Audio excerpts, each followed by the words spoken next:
guys, so kaya maaga ko nga nagising mga 7:08 kasi nga guys nahihilo ako, and then kaya di ako nakapasok ng ilang araw.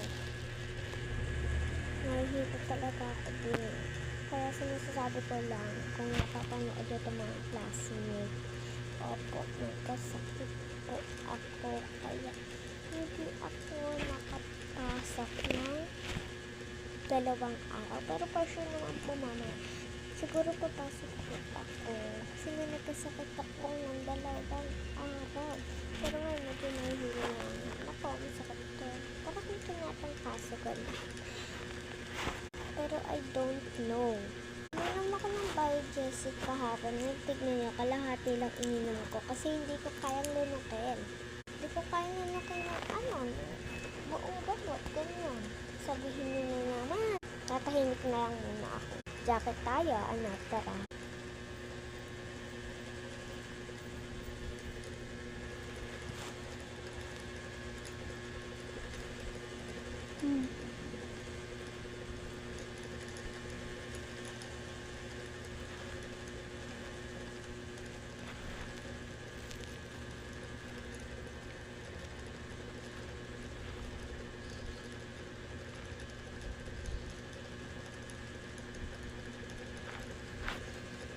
Suotin ko lang.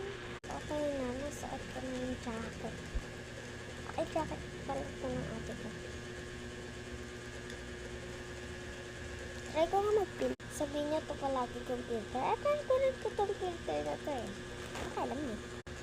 Wala akong magawa. So, okay. Para saan ba kung nag-vlog ako dito?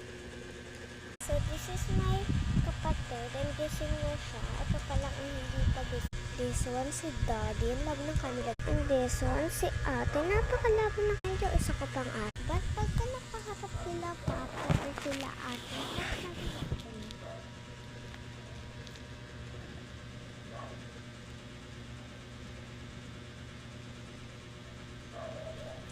uy, huwag ka magkit-kitan dyan. Kasi pagka nawawala yung supply o kaya ginilin mo, ito yung ginagamit ko.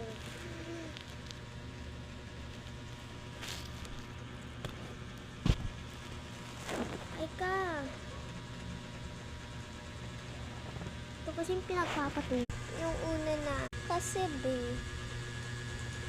basta, kasi nga, wala akong mapagpatulungan. Isang kabalo na sa kapatid ko.